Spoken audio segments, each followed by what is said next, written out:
Hello, my friends. Yo, yo, yo. I see Tom. I see Dave. I see millions of people watching Not the Smartest Guys, listening to Not the Smartest Guys in the Room. Tom, how are you doing today, my friend? I'm doing great, buddy. I'm doing great. Having a good morning so far. So far, so good. Got to swim in. Got to go do a bike ride later. But yeah, got my swim done this morning. Got back, had a little breakfast, so I don't have to eat on camera for once. I can spare you and everybody else from having to watch me shove food in my face because of all the obsessive exercising that I do.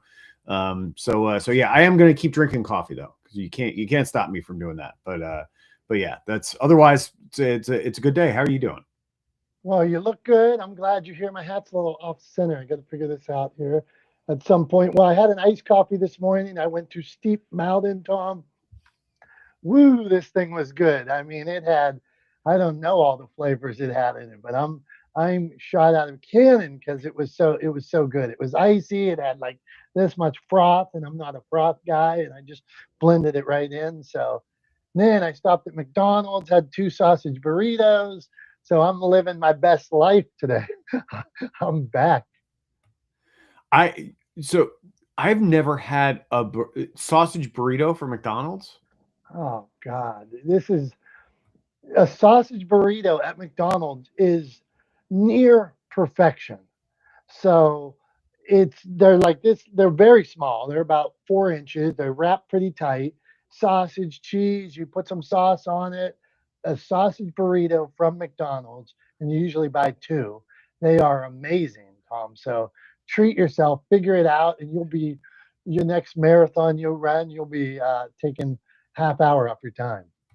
I got to tell you, I think I mean, first of all, I don't eat a lot of fast food. Just generally, like it's just not there isn't a lot of fast food around where I live. So I'd have to like go drive 20 minutes or a half an hour to go get the fast food. So I'd really have to want it.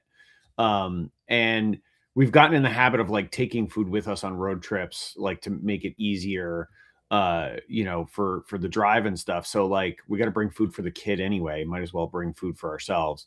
So I genuinely I don't remember the last time I had McDonald's. It's been a minute.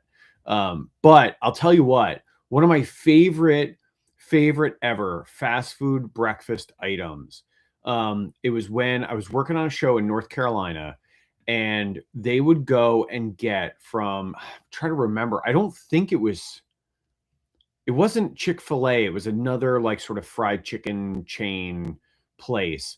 But they would go and get these chicken biscuits in the morning, and they were like these like half size, like small, like slider size chicken biscuits with a piece of fried chicken on them, and then they would drizzle a little honey on the fried chicken. So it would be like fried chicken, so salty and then sweet from the honey and then buttery from the biscuit.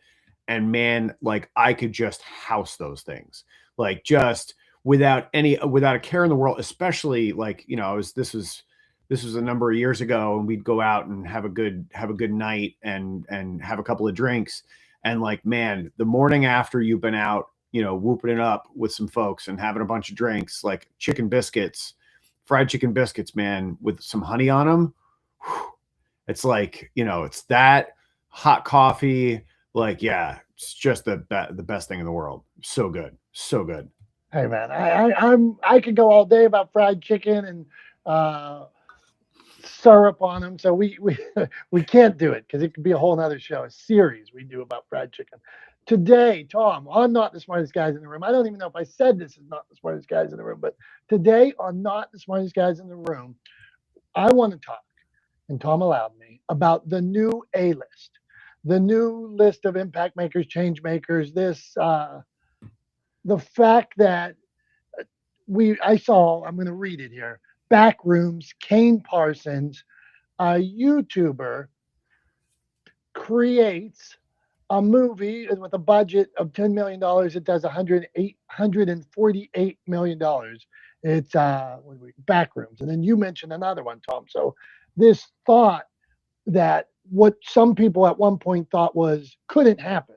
You can't enter this world of creation and people watching. There's only way to enter is through Warner Brothers because they got the box. But I see my wife watching videos of a pilot telling you what to look for when you're flying, and she treats this guy like he's Tom Hanks, or she's telling me about some lady who makes food quick, and here's how she does it, and she talks like this. So I believe there's a new change makers, influencers, impact makers, and they did it a completely different way. And I wanted to bring that topic up to you and see, can we duplicate it? Is it an anomaly, or what's the thought, Tom? Yeah, so I definitely have some thoughts on this. I think it is sort of, rather than like a shift change in the environment, right? Which is, I think, how like this is sort of being framed by some people, that like, oh no, this came out of nowhere. Like, what's going on? I'm not surprised at all, right? This doesn't shock me. This doesn't surprise me. I believe that this is the inevitable conclusion, right? The sort of the place where we end up, based on the fact that the traditional media industry and ecosphere has been white knuckling onto their old business models for the better part of the last decade and plus, right? So like decade and a half, the last 15 years or so, since like 2010, 2011, they have just been like doubling and tripling down on their old business model, on their old advertising based business model in terms of broadcast. And then same thing, in the film industry, what we've seen basically is this very strong reticence towards new ideas, right? And new properties. All they want is something that has already established that it can make money, and then they just want to make the same thing over and over and over again, right? And so what I think we're seeing is sort of the inevitable result of that behavior, and that is people are dying for new stuff, right? People want to go to the movies and see movies that are not the 40-second iteration of the same story, right? They want to go to the movies and see not another Marvel movie, right? They want to go and see not another Batman movie. They want to go and see not another Superman, not another Avengers, not another Iron Man, right? Like whatever the case may be, they want to go see something new and something different. And that's where I think the space really opens up. And production companies like A24 have been really smart. I think, going back to a few years back, to the SAG, AFTRA, and writer strikes, A24 was one of the first studios to reach an agreement with the WGA and to reach an agreement with SAG-AFTRA, to be able to move forward. And they were really smart to do it. And one of the ways that they did it was by working with new upcoming artists and new upcoming directors and writers and actors, right? That had something new to offer. They saw an opportunity in creating new properties, right? In creating new, creative, interesting stories, and said, yeah, that's what we want to do, because that's exactly what the traditional studio infrastructure is not doing, right? They're not doing anything new because they're afraid of new, they're afraid of change.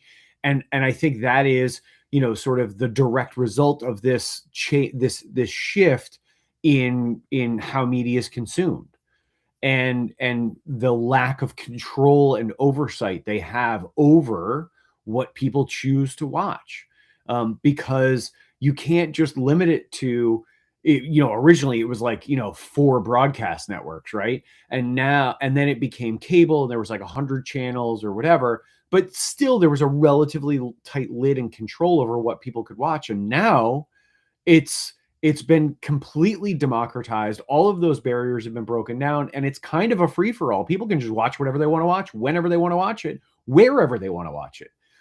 And so you're in this situation where these traditional studios are going, but we're in charge, and the audiences are going, guys, you're not in charge anymore. We're in charge, and we're going to tell you what we want to watch. And that's exactly what we're seeing at the box office with this film Backrooms that is sort of an extension of this individual creator. You said his name before, it escapes me now, Kieran or something like that. But it's an extension of the universe that he's built on YouTube. And then the other film that you mentioned that we were going to talk about, Obsession, was directed by a successful YouTube creator and comedian. And so people are dying for new stuff. They're dying for interesting things that surprise them, things that make them feel something, right? Other than nostalgia. Nostalgia is great, but it doesn't work 24/7. And that's what we're starting to see with, particularly with film studios, is they've been overly relying on nostalgia and people's love for a particular franchise, and not bringing anything new to the table. And it's starting to bite them in the butt. It's just, that's what's going on.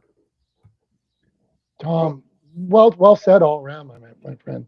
I'm loving this shift, and I'm banking my career on whether this love for AI and things like that. I'm banking my career on people. Stories matter. People want to hear stories. People want to tell stories. People connect through stories. And as a publisher of books, all the people I work with, one of the things we've committed to over the years, I always say, and you helped me with this. What are you really doing, Dom? What are you really doing? Developing stories that elevate humanity. Every story, every author I work with has to be a story that makes you think. I'm looking behind me, whether it's Sonia Chan talking about what it's like to be on the spectrum. And now I see a little dog behind me that ran away for 21 days after a hurricane. It got blown away and then came back. Here's a story of a dog that came back after being blown away in a hurricane. And there's hope in that story. And so now I'm seeing, Tom, as the storytellers come, if it is developing stories that elevate humanity, now there's stories about grief. There's stories about overcoming abuse. There's stories about subjects that maybe were taboo, but the world needs to talk about them. We should talk about these things. They help people. They facilitate conversations. It's something new. It's something different. And I'm seeing my belief in this is, if we keep doing this, we can make an impact. We can make a difference. I see the authors all of a sudden when they're making their videos and stuff like that, more people watching, them getting more opportunities, them getting bigger stages.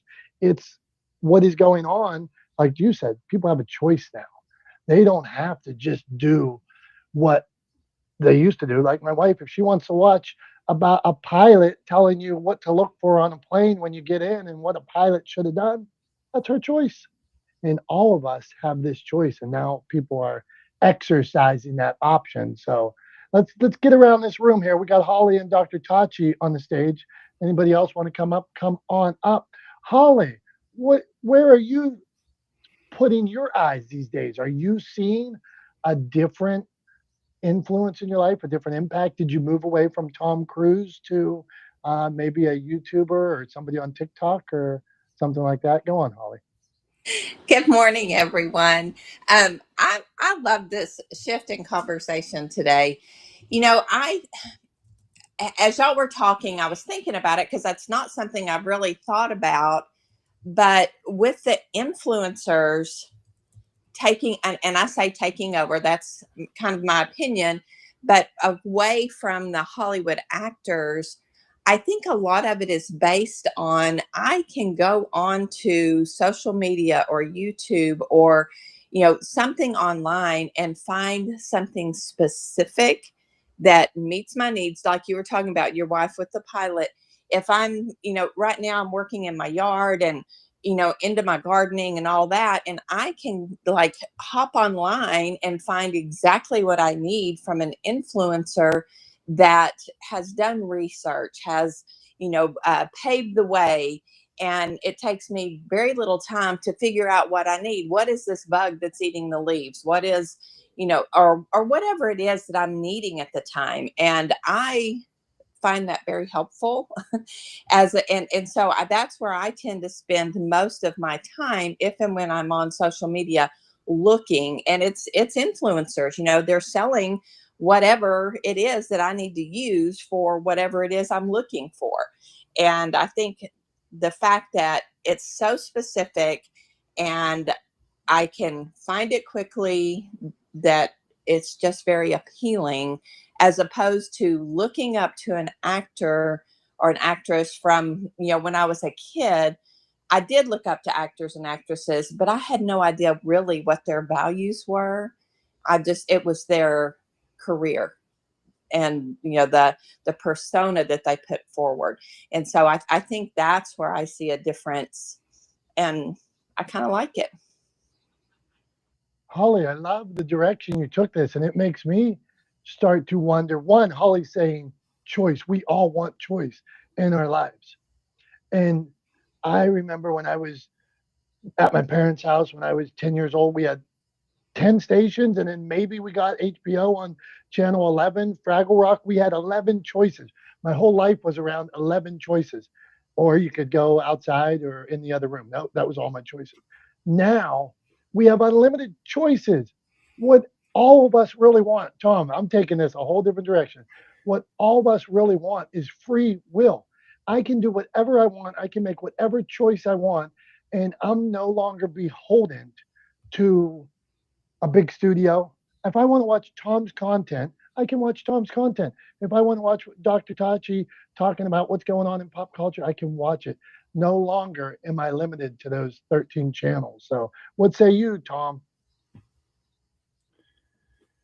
Yeah, man. I mean, look, I totally agree. I also think that what's interesting is, in addition to not being beholden to those channels, what the other thing that this sort of opens up is the opportunity to really target your specific audience, right? I mean, it used to be that the only way to reach an audience that you wanted to reach was kind of a spray and pray method, right? Like you had to, if you were going to try to get content out to them, you had to do it sort of, you know, through advertising, through paid media, you know, on, you know, cable or broadcast channels, right? And that was, you're sort of, you know, throwing it out and hoping that it hit some of the right people that you wanted to reach, right? And then with the advent of social media, you were able to do kind of hyper targeting with your advertising and things like that, your sponsored posts, whatever. And that got a little bit better, but now you have the opportunity not only to create advertising content that reaches the specific audience you want to reach, but entertainment content that reaches the specific audience you want to reach. And I think that is the place where this gets really interesting, right? Where this really has a lot of opportunity, not just for creators, right? But for businesses and brands, right? Instead of doing, you know, a product placement in a big box, you know, a big studio movie, why don't you, right? And spending a couple of $1 million to do something like that, right? Like to be Pepsi or whatever. Why don't you spend $1 million or $2 million or $3 million and provide the principal funding to make the movie, right? Like, why don't you become, as a brand, an executive producer of a film that you believe in, that you want to be associated with anyway? Like, why would you do that? Why would you leave it up to some other studio where you don't really have any control? You don't have any creative input. You know, you can't steer it. You can't make sure that it gets put in front of your audience, right? If you want to reach your audience, make something they want to watch and put it in front of them, right? And that's look, that's what I've been trying to do. Like, that's what my focus has been since I left the entertainment industry, really. But specifically, you know, over the last few years since I wrote Legendeering, I mean, that's what Legendeering is all about, is make something your audience wants to watch and put it in front of them, give it to them, right? And just tie your brand to it. It seems, to me, it's a no-brainer. You'd be surprised how much of a brainer it is for some of the companies that I talk to. But to me, it seems like a no-brainer. It just seems obvious. Like, yeah, duh, do it. Like, you have the opportunity that you've never had before in the history of media to create these properties and deliver them directly to the people you want to deliver them to. Why aren't you doing it? So yeah, I mean, I don't know. That's where my head goes. I'm loving this conversation. Thank you all for being here. Not the smartest guys in the room. Dr. Tachi, do you want to weigh in on these new impact makers, the new A-list? What do you think, my friend? Good morning. Of course, I want to in on this because this is my whole platform lately. I wanted to speak to what Tom said about spray and pray, and just for people who may not know, that's actually the concept of what original television and radio was supposed to be. It's this whole spreading of information or seeds far and wide, which is why we use the term broadcasting. It's actually an agricultural term, and we've applied it to the world of media. So that's where broadcasting came from. But now we're moving into this, away from this large mass audience concept, as you all were talking about, to niches, which is so special because now, as Holly was saying, you can find exactly what you want, exactly who you want, and the people that you want to experience that with. And you're experiencing it with people, as opposed to watching something that is a tube that is passive. You can yell at the television all you like. Nobody's going to say anything back to you. And more often than not, unless it's news, it's not live. It's pre-recorded and then played live, or live to tape, as it is called. So, but now things like this, you're asking our opinion. People like to be considered. People are like, oh, I'm special. You are, the audience is special. And the fact that you can do something live, know where they're from, know what they do, ask their opinion, is really, to me, where this is going. Even if it's pre-recorded, you look on YouTube, people make comments and creators often answer back. That's what the new quote unquote TV is. The other thing is that in addition to having influencers that are studios, and us, because we're studios too, all of us create content. Brands are influencers. So I know Tom talked about this before, I believe, but you've got brands that are creating their own content and not having the need to solely advertise on traditional television. Crocs is a good example of this. Years ago, when I went to Social Media Week New York in 2012, Chipotle was doing this early. They had a whole cereal that they created, and they showed us, they previewed it at Social Media Week, and of course they gave us all like $20 gift cards to Chipotle. So that was advertising for them, but they were also creating content. So brands like Chipotle were doing this early. So we're seeing now brands are becoming their own studios, bypassing solely advertising on traditional media outlets. And then the last thing is, I have personal anecdotes. You don't know who's watching you as you're creating content. People are watching, because now, people, there's been the scam people who will approach you with like, hey, we're doing well. I'm like, yeah, whatever. But I've actually had like 3 legitimate things. I got invited to, there's an influencer that I watch who's a fashion influencer. She started a line of sunglasses. I got invited to the activation they did during Art Basel here in Miami, which I was like, me? Wow. And I've been approached by 2 other legitimate brands to do content and things with them. So people are watching, even if you don't know. So just keep making content if what you desire is collaborations and partnerships. So yeah, that's what I have to say. I love it, Dr. Tachi. I mean, I think, you're right on. You never know who's watching. And I think if you do listen to your audience, if you read those comments, if you accept their feedback and you act on it, we have this sort of unique ability to create content that we know people want to watch. And there's a YouTube channel that I watch all the time. It's a British, cooking, food focused channel called Sorted Food. And they are constantly saying in their content, in their videos, tell us in the comments if you want to see more of videos like this. Tell us in the comments if you want to see this. Tell us in the comments about your experience with X, Y, and Z, right? They're actively encouraging their audience to give them feedback so that they can continue to customize and tailor the content for their audience, which I think is really smart and kind of obvious. But it's something that creators get inherently. But it's something that brands and businesses are completely sleeping on and missing the boat. Broadly speaking, right? There are individual exceptions, and I talk about these in my newsletter all the time. The people that are getting it right, that are doing the right things, that are communicating effectively. But yeah, I mean, it's absolutely the case that a lot of people are just missing the boat, just completely missing the boat. But if you want to make content, just keep making it, and people will watch. Can I say one more quick thing? I'm sorry, I forgot to say this. When we're making content, all of us, of course, the goal is we're not just making it for ourselves, we're making it for an audience. But I think what's happening, particularly we see this amongst influencers too, we're too quick to use these platforms only as a means to get on traditional television. That's not all of us, but that's some of us.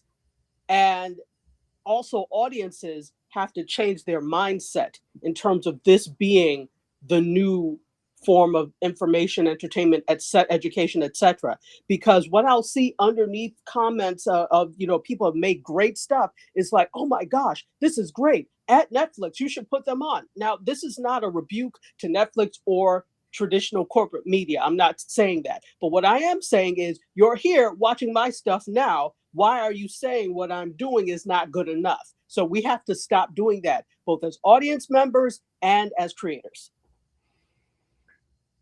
Yeah, I hear to that for sure. I mean, look, you don't need, and I catch myself doing this all the time, Dr. Tachi. So like, thank you for calling it out. I catch myself being impressed by sort of somebody's appearance on legacy media as a signal that they've like, quote unquote, made it. And the truth is, it's really not anymore. If anything, it's a sort of commentary on the fact that legacy media is perpetually trying to keep up with other kinds of media, right? They're perpetually trying to keep up with social media platforms and digital platforms like YouTube, right? They're and even streamers like Netflix. They're perpetually playing catch up and trying to remain relevant. And so I think maybe we should take it that way instead. That look, there's nothing wrong with appearing on legacy media, but it is no longer a signal that you've made it. And being successful, outside of legacy media is just as valuable as being featured on legacy media. Tom, this is exactly where I wanted to go with this conversation today. So when I talk about my wife watching the pilot tell you about things for the plane, or here we sit watching, like I watched Gary Vee for years, Gary Vaynerchuk. Gary Vaynerchuk doesn't have a TV show.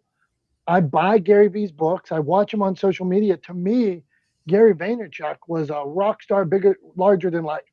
And I went to Book Expo a couple years ago at the Jarvis Center, and they would have like these main stages with like Kevin Hart, Al Roker, who and they'd be all these people up there signing autographs. And then sometimes like a independent publisher would have the romance author or the fantasy author or the teen beat author, and the line was going around the building.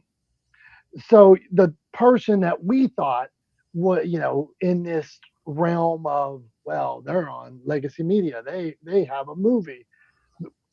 When the eyes came down to it, when the line showed, the line was too, I'm like, oh, who's this? It's a 20-year-old kid that wrote about love, and teenage love. And they had the biggest line in the whole building wrapped around, and people were like so excited to meet and take a picture with them. I'm like, who is that? Well, to a large portion of the population, the interest was to that person. So in this conversation today, I want to just double down on that. Well, why? If the eyes are there, or to Holly's point, if the interest is somewhere, my dad is in landscaping. He has a nursery. You know how many people go out to the nursery over the years and love the leaves on the plant, or to hear my dad talk about arbor, whatever he's talking, horticulture. They're in love with the little buds on the plant. That's their interest. And are they wrong? No, they're not wrong. That's their passion. That's their choice. That's their free will. So have at it. Jason, we got Jason, and then we're going to Tom's Thumbs. Jason, who's doing it right out there? Who's grabbing your attention? What are they doing? Go on, my friend. Welcome. Well, there's not one particular station that really stands out so much more that what they're doing that I'm not doing already. So it's a couple of areas. My interests are right now the outdoors, going camping, getting out, getting unplugged, um, finding fulfillment in doing outdoor things and not being influenced by any one particular idea. So when I watch, say, like YouTube or TikTok or something like that, a lot of times I'm watching guys like the Outdoor Boys. Their station has pretty much gone dormant since the main creator Luke, I can't I can't remember his last name, but him and his boys, they go outdooring in Alaska and other places, and he shows you literally like, hey, this is the dangers of being outside, this is the, and talking about how to build a shelter and if you're caught in a bad spot. So I like that kind of stuff. And then I actually like watching your bike rides. I like seeing people get out and ride, and I do watch your station. I should be making more comments, but what I like about your show with your friend Dom is like you guys go on a ride and then you see something, a signal, a place or a thing or a particular area that's of interest. And it's like anybody can go to these things. And it's like, well, wait a second. So I look for those kinds of things, to be honest. But when I don't want to be in brain rot or I want some ASMR, I watch like SB Mowing or Midlife Stockman. These are guys who go mow lawns and take care of properties where people don't have help or abandoned properties, and they clean up the community. So to me, my influencers are not the typical influencers. So, and it's, I have to be mindful of any influencer has a perspective, but there's also a level of BS. And when it's BS, you'll notice right away, if you're keen to it, of you should do that, you have to do this, and this, like, a perfect example, this influencer was selling like a barbecue grill scraper, right? It had like these kind of wire brush end and it's motorized, and I'm like, that looks like a piece of junk to me. Because anyone who grills knows that you got to do care on your grill, whether gas or not. And this guy was selling this thing, and I'm like, and I see him, and I'm like, wait a second, what's to stop me getting my power drill and just getting a bit with the wire brush at the end of it? And I was like, wait a second, I found exactly by looking up YouTube where to find the right brush for the grill and get the results I really want. And then I look in the comments, and that influencers sell in his post, and people are like, BS, this is a piece of junk, it doesn't work well, there's more you need to know. And I'm just like, so be the observer, be mindful of the messenger. And what is the purpose of your consumption? Be mindful of your consumption. I end there. Jason, thanks, man. That's a good point. Watching people, the people that you're watching, as we trust them, all of a sudden you could ruin your whole brand if you start selling a grill brush. Or sometimes I have some communities, and one of the things I've never done, Tom, I don't think is ever exploited community, and meaning selling something you don't really believe in, like that, like Ray-Ban, like Ray-Ban sunglasses, or a magical patch or something like that. I think, Jason, to Jason's point, if you're going to endorse something, you better make sure you believe in it. Now, on that note, something I believe in and everybody believes in here that's ever been here today. This is Tom's Thumbs, one of our favorite segments where we ask Tom about something in media, and he gives us a thumbs up, thumbs down, and nothing in between. Tom, me and my buddy Jim Ajay were talking about this morning, and we wanted to lay up a softball for you. So, and I'm going to try to phrase this the best I can. I'm noticing a lot of advertisements, and my friend Jim is too. We're noticing a lot of advertisements look the same on social media. The text looks the same, almost like they're using the same formula to post about what they're saying, whether it's in real estate, whether it's in media, whether it's selling grill brushes, like Jason just talked about. Thumbs up or thumbs down, do you think we should be doing the same because maybe that's good and everybody else is doing it? Or should we be doing something different, Tom? What say you?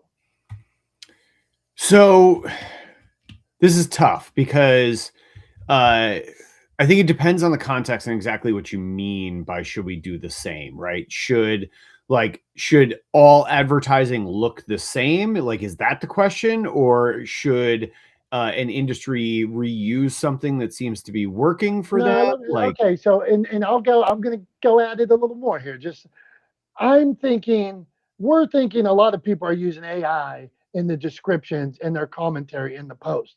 It almost seems like so many people are using AI that they might be taking the other person's advertisement and saying, here's my business, insert this person's um, advertisement, reframe the words, and this is it. Maybe we're going to sell more because we used what all these other people were. Maybe we're not, but we need somebody like Tom to break that down for us. yeah, so actually it's really interesting, like, that you're asking me this question, because this is actually has a lot to do with what my newsletter the edition of my newsletter, Value First, that'll come out today, that I was actually writing yesterday, is about. And one of the things that it's about is there was recently a study conducted by Canva, and they were specifically looking at consumers' perception of advertising utilizing AI, right? And so they did a survey, and what they found was 68% of audiences, of consumers in this survey, are okay with the use of AI if it makes the ad more relevant to them, right? So that's the proviso, is AI is okay. 68% of them said it was okay if it makes the ad more relevant to them. But in the same survey, the same group of people, 78% of them said they would prefer human-made, human-driven content over AI. So basically the distillation of that is they'll tolerate the machine, but what they really want is you. And so at the end of the day, the way I would extrapolate that out to answer your question and to give a thumbs up or a thumbs down in this case would be to say that absolutely you are doing yourself a disservice if you were paying an agency to create content for you utilizing the same templates that they are utilizing for other customers and clients, especially if those templates are AI driven, right? If those are AI templates, and I would argue that the agencies and the companies, the production companies that are creating that content, creating those ads, are doing their clients a disservice by charging them for them, because they are ultimately not going to work. They are going to fail fast. And that's not a good thing, like it is when you're sort of building or starting a business, building a business, that sort of failing fast idea that forces you to iterate and to solve problems is not good in advertising. You don't want your advertising to fail fast because you need a certain number of touch points before it finally lands and people start to act on it. So if you're on first viewing, if your ad is dismissed as AI slop, then guess what? No one's following through and no one's buying because of it. So you've wasted the money on the ad spend. You've wasted the money on the production. The agency that produced that content for you is essentially robbing you and taking advantage of your lack of understanding of how ineffectual those ads can be. And so for all of those reasons, this style of content production, this style of advertising absolutely gets a thumbs down from me. There you go, Tom. Back to the nut man. We know, like, and trust, the one that gives some a proper thumbs down. We don't want you getting too soft on us. You know. Yeah, I know. I'm accused of that every time. Every time you ask me a question and it's something I actually think is good and I give it a thumbs up, every single time I get the, oh, Tom's going soft. Tom's a softy now. And then when I give a thumbs down, it's, oh man, Tom is such a hard ass. Like he's he's too tough on things and he's so judgmental and blah. So it's like, whatever. I can't win either way. I'll just keep doing what I do. Good stuff, my friend. Okay, Jason had a question. Jason, ask your question, and I want you to ask it, and I'm going to give you an answer, and then go on. What do you got? So, with what you guys mentioned, is AI killing imagination and curiosity? And the reason why I say is because there's a huge amount of population of people that are overly stressed, want a quick answer, want something to think for them, or voice out words. But I'm like, the obstacle always reveals the way. The obstruction always reveals the problem or the quandary. So is AI killing with influencers your imagination? All right, I want to tackle that one. For a lot of people, yeah, that are looking for shortcuts. There's always people in life that are looking for every shortcut. They're looking for every easy way out. And then there's people that are thinking about bigger picture, thinking about being expansive, thinking about growing. Jason, when I was up at midnight last night using a new app to work on websites, that different business ideas that I have. Replit was the app. I think that's what they call it. And I'm it's doing coding and stuff. I don't know jack about coding, man, but I know about like a good idea, and I'm putting it in this thing. Make it do this, make it do that, make it do that. Well, I remember 20 years ago, I don't know if I ever told you guys, I had a website called successtrader.org. Before Motivation Champs that you see on my hat, it was before templates, it was before anything. It was like the roots of this. And I would write a story about Colonel Sanders and put it on this website. And then because I didn't know anything about coding, it would kill like the next day when somebody pushed the little button, instead of getting an article about coding, Colonel Sanders, it would go to nowhere. And then I'd write another article and it would go to nowhere. And then I'd write another article and it just didn't work. So the technology, like social media and things, and these apps are making some people expansive with it. Like, give me that AI, and I'm gonna use it and grow from it. But I do agree, if you're using it to circumvent the work, create an idea. Hey, create an idea for me. No, I got 1,000 ideas, man, and I'm saying take this idea and disseminate it and make it into this, this, and this. So I I see it. A lot of people killing them because they're giving up. They don't want to put in the work.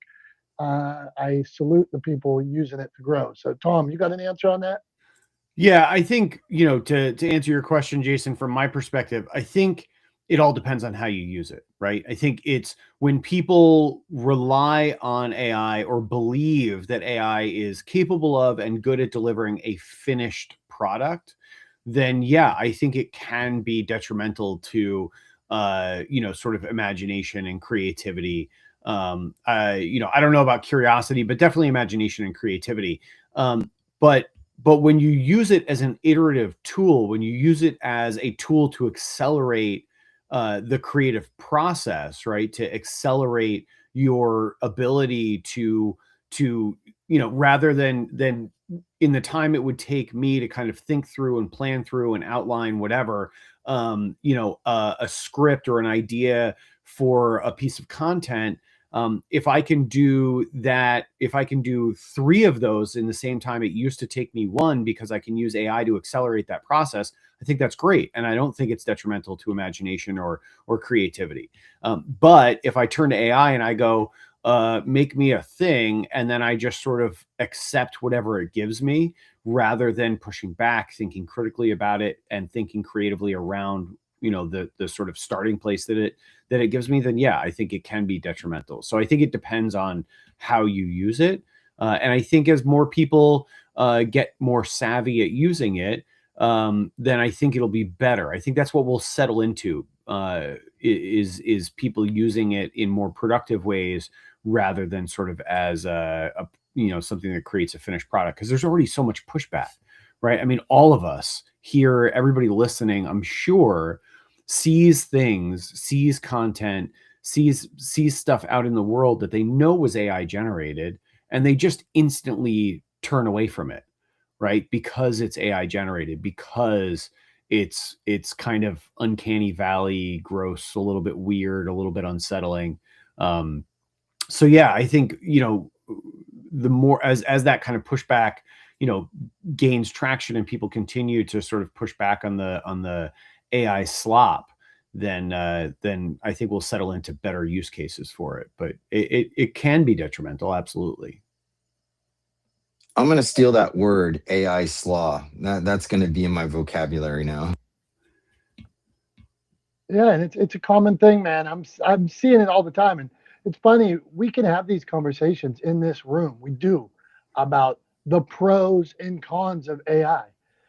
Me and Tom are users. We might be use it just as much as anybody. So it is not what would you say, like conflict of interest. It is not us being like disingenuous. It's us telling you, here's exact, I create first and then I disseminate. I write first and then I disseminate. Authors use and then they disseminate. Idea first, disseminate. It is never, like Tom said, create idea for me. What? No, I got the idea. And then I'm like, I have the outline, the blueprint, everything. And then I'm like, break down. And then I use it for other points and things like that. Jolanta's here. Jolanta says she's using it. She used it in some film production. So quickly, before we get to PSAs, Jolanta, what say you on the subject? Thanks so much, Dominic. Hey, Tom, it's good to see you guys. It's been a little while. But yes, so I creatively use it as a creative partner to help me with my breakdowns and processes, because there are times when I'm doing pre-productions on film sets like I just did for this film feature. I don't have the time to be working on a spreadsheet. So why not create a workflow for myself that is going to cut the time in half, where I don't have to spend time pining over something. And I think it's all about how you're prompting at the end of the day, because you have to become your own prompter, and utilizing different prompts that's going to help you get the results that you want, because you can customize and tailor your own AI to what you want to do. Because I was just invited by Meta to do something with one of their platforms, and I never thought I'd actually get invited by Meta to do this, but and it's not 100% because they saw I was building something in their app, and I was like, okay, this is kind of cool. So I'm actually part of a Toastmasters club where we talk about all things AI. It's not about being fearful of it, because I also talk to artists who use it. Yes, there are going to be ups and downs about copyright and creativity, but it's all about what you do at the end of the day with it. You don't have to be fearful of it, but you can explore with it to start and then go from there. Thanks, Tom and Tom. Good to see you guys. Jolanta, glad to have you back. Fabulous photographer, and I've seen your film work. She's always out there hustling. So good stuff, Jolanta. And I think, Tom, what you talk about, the horses, Ford and the horses, where Henry Ford said, if I asked the public what they wanted, they would have said, build faster horses. We are not afraid of AI, and like Jolanta said, don't be afraid of it. Use it, figure it out, but don't be relying on it. Don't let it take your place. Tom, are you ready for PSAs? You think you're ready to go, my friend? I am. There's just one quick thing I wanted to say on the back of what you were just saying about AI, and that is one of the things that I find really interesting is we're starting to see. I saw an article recently. The CEO of Uber was talking about how they're not seeing the value in the spend that they're making on AI, that they've already gone through their entire annual budgeted expenditure for AI tokens this year. So by April, they had already burned through all the cash they had allocated for AI use, and they just don't see the value coming back. I think we're getting, day by day, minute by minute, we are approaching the point where this AI bubble, this artificial bubble is going to burst. And then we're going to kind of settle into reality, right? Like, so all of this hype that we're hearing largely from AI CEOs and AI companies, especially people like Sam Altman, all this hype that we're hearing about how everything is AI, it's going to replace everyone's jobs, it's going to do this, it's going to do that. We're very quickly finding out that almost none of that is true. And a lot of it was sort of put out into the world to encourage people to spend more money on AI by the companies that would be collecting that money. Right. So it was a very clear like profit motivation. The more we can get people to believe that this is an inevitable future, the more money we can stand to make. And we're seeing that people are finally starting to smell BS and not actually listen. So yeah. So anyway, I thought that was an interesting thing that kind of shift change we're starting to see in the world when it comes to how people are using AI and what people are thinking about when it comes to AI. So anyway, yeah, without further ado though, we do have to do PSAs and we have to do a memory lane and a wrap up, and we've got 6 minutes left. So we got to get moving here. We got about 8, so we're good to go here on this clock over here. Tom, you ready for a PSA? Let's see what you got today. Bring it on. Yeah, all right, I'll go first. Cool. Here we go. All right, PSA clock coming up. All right, so everyone here who drives a car, everyone here who owns a car, you know that your car has brakes, right? Because you use them all the time.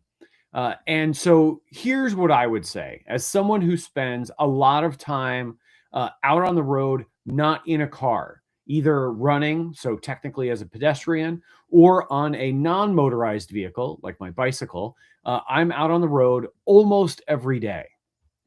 And just a quick little PSA, if you are driving down the street and you see someone running, or there's somebody on a bicycle and there's a car coming the other way, you know what you can do? You can push the pedal on the left, that's your brakes, slow down a little bit, and wait until the other car passes before you go around the runner or the person on the bike, so that you don't have to buzz them, so that you don't have to almost kill them, so that you can get to wherever you're going 3 seconds faster. Tom, your PSA speaks to me, so I agree. Nothing makes me madder, man, than I've had my handlebars nipped before. I've went off into a little ditch on the side. I've been honked at, and it scares the hell out of me. If you honk at me, please, if you honk at me one of these days, I'm gonna snap. I'm telling you, I'm a good person, but I'm gonna snap. Yeah, and for drivers too, like if you're if you see a cyclist and you want to let them know you're there, a little toot on the horn is fine. Do it well in advance. Do not wait until you are like right next to the cyclist, because if you startle somebody on a bike and they're already on the shoulder of the road and they wipe out, guess where they could end up? Under your car, right? So like, don't startle us with your horn like as you go by. Not cool. Right on, Tom. Right on. All right, set me up here. PSA, I'm ready to go. My PSA today is for creators. It's for people with a product that they are trying to sell, a business that they're branding. So many people think about the content they're going to post and they're like, I'm going to produce something today. What should I produce on Wednesday? What should I produce on Thursday? Tomorrow, I'm going to think of a creative idea and I'm going to produce it.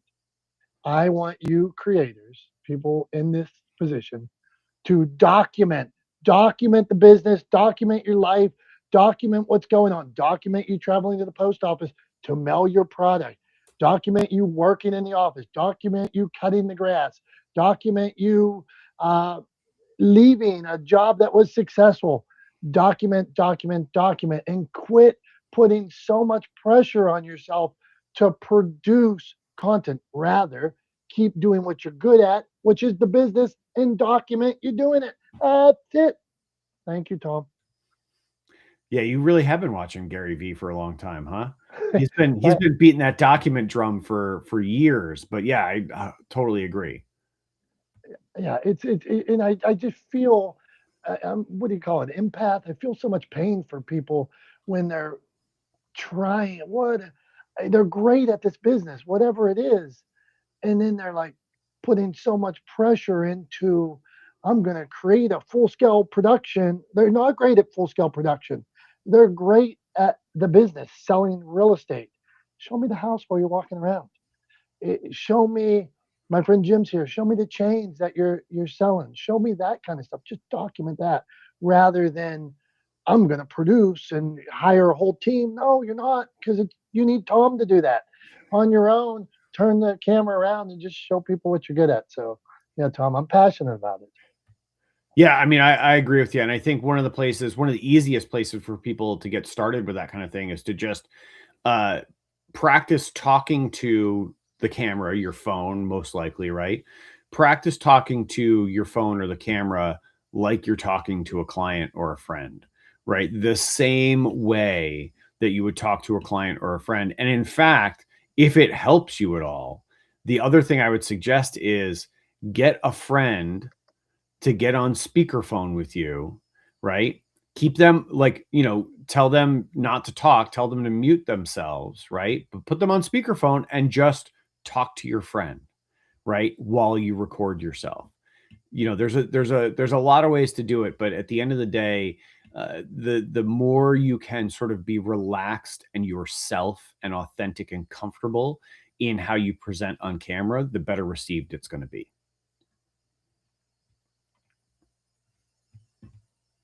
Tom, good stuff all around. This is this is not the smartest guys in the room. Enjoying the show. Thank you all for being here. The comments. We got more to do here. We got a memory lane. We got to wrap up here. So the comments have all been great, really facilitating the conversation. So thank you, because me and Tom, we would just be talking about us riding bikes the whole time if it wasn't for you and all the people side swiping us. So or our favorite fast food breakfasts. Yeah. Whatever. I mean, you and I would just get, go off on some tangent and end up talking about something weird that nobody could relate to. So yeah, we appreciate you guys keeping us on track. Speaking of staying on track, we do have to get to that memory lane. So Dom, why don't you take us for a little walk? All right. You all are lucky because I'm going to keep beating a drum I've been beating, but this one is about my Pittsburgh Pirates. My Pirates have been losing for 30 years. I was a little 15-year-old kid. I was 13 when they started losing, early 90s. Broke my heart. And we're starting to win again. And I'm in love, Tom. I'm in love. I'm in love like Dr. Tachi. I'm in love like Eddie Murphy and Coming to America. I'm in love. I'm in love. So anyway, here's a Paul Skeens bobblehead I got. He won the Cy Young. He's dating Livy Dunn. I was at a game the other day. Me and my son got tickets last minute another day, and they hit a walk-off home run, and we won in the bottom of the ninth. So, Tom, I'm just thrilled of this, that my childhood is back. Everything is good again, just like when I was a little boy loving baseball. So that's what you got today, Tom. I appreciate it. I love it. I love the youthful excitement for rooting for your Pirates. I kind of wish, it makes me wish right now, because I got into basketball when I was in like middle school, and I was a big Knicks fan in middle school. I was watching. This was in the Ewing Stark era. Basically the last time they went to the playoffs was sort of when I was a Knicks fan. And then I just kind of lost interest. I stopped watching and drifted away from it. It wasn't anything specific. I just kind of, life happened and I drifted away. And I'm a little bit jealous of your sort of continued fandom of the Pirates over the last 30 years, because if I had stuck with that fandom, I would be equally excited that the Knicks are in the playoffs. I am excited and I'm happy that they are, as I always am when a team, kind of turns things around after a long slump. because I think anybody would be excited. That's an exciting thing. But yeah, I kind of wish I had stuck with them that long. Unfortunately, I drifted away, but nonetheless, I'm happy and excited for the Knicks and for New York in basketball in general. Tom, well said. You can come on my Pirate bandwagon if you wish, and I too have been a fan of the Knicks since the '90s, and my whole life right now is good. We're getting ready. We canceled plans tonight. No pickleball tonight because we are watching the Knicks.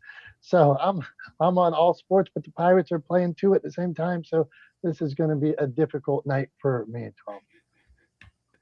Gotcha. Well, I hope you're able to balance watching the two games, and hopefully you'll be equally happy and excited for the outcomes of both. Thank you. And an outcome we all want, Tom. We want the wrap up from Tom Langan of Talex Media. What do you got for us today?